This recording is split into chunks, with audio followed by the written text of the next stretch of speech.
ആരും ഇതുവരെയും കഴിച്ചിട്ടില്ലാത്ത ഒരു കുമ്പിളപ്പമാണ് നമ്മൾ ചെയ്യുന്നത്. ഈ കുമ്പിളപ്പം ഉണ്ടാക്കിയേക്കുന്നത് കപ്പ കൊണ്ടാണ്. വളരെ ടേസ്റ്റി ആയിട്ടുള്ള ഒരു കുമ്പിളപ്പമാണ്. ഇതെങ്ങനെയാണ് ചെയ്യുന്നതെന്ന് നോക്കാം. ഇതിനായി 1/2 കിലോ അളവിൽ കപ്പ ഗ്രേറ്റ് ചെയ്തിട്ട് അതിൻ്റെ നീരെല്ലാം ഞെക്കി കളഞ്ഞ് വെച്ചേക്കുന്നതാണ്. ഇനി ഇതിലേക്ക് 1 കപ്പ് അളവിൽ ശർക്കരപ്പൊടിയാണ് എടുത്തു വെച്ചേക്കുന്നത്. അല്പം ഏലക്കാപ്പൊടി, തേങ്ങ ചെറുതായി കൊത്തി അരിഞ്ഞ് വെച്ചേക്കുന്നതാണ്, അരമുറി തേങ്ങാപ്പീര, ഒരു 2 ടേബിൾ സ്പൂൺ അളവിൽ നെയ്യ്, 1/2 കപ്പ് അളവിൽ ഗോതമ്പ് പൊടി.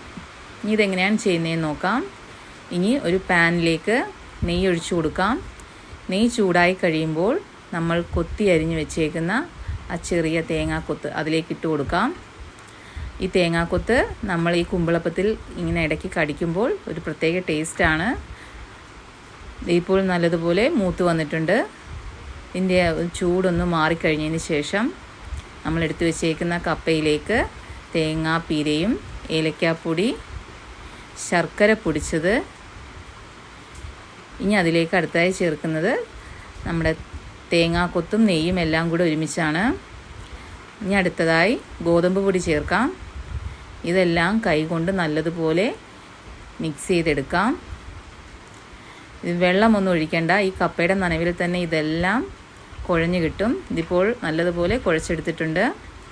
ഇനി നമുക്ക് ഇഷ്ടമുള്ള ഷേപ്പിൽ നമുക്ക് ഇത് ഇലയിൽ വെച്ച് നമുക്കിത് ഉണ്ടാക്കിയെടുക്കാം. ഇത് ഞാൻ കുമ്പിൾ പോലെ എടുത്തിട്ടാണ് ഉണ്ടാക്കുന്നത്. വാഴയിലയിലേക്ക് വെച്ചിട്ട് അത് മടക്കി എടുക്കാം. ഇതുപോലെ എല്ലാം ഞാൻ ചെയ്തു വെച്ചിട്ടുണ്ട്. ഇനി ഒരു സ്റ്റീമറിലേക്ക് നമുക്കിതെല്ലാം ഒന്ന് നിരത്തി വെച്ച് കൊടുക്കാം. വളരെ സ്വാദിഷ്ടമായ ഒരു 4 മണി പലഹാരമാണ്.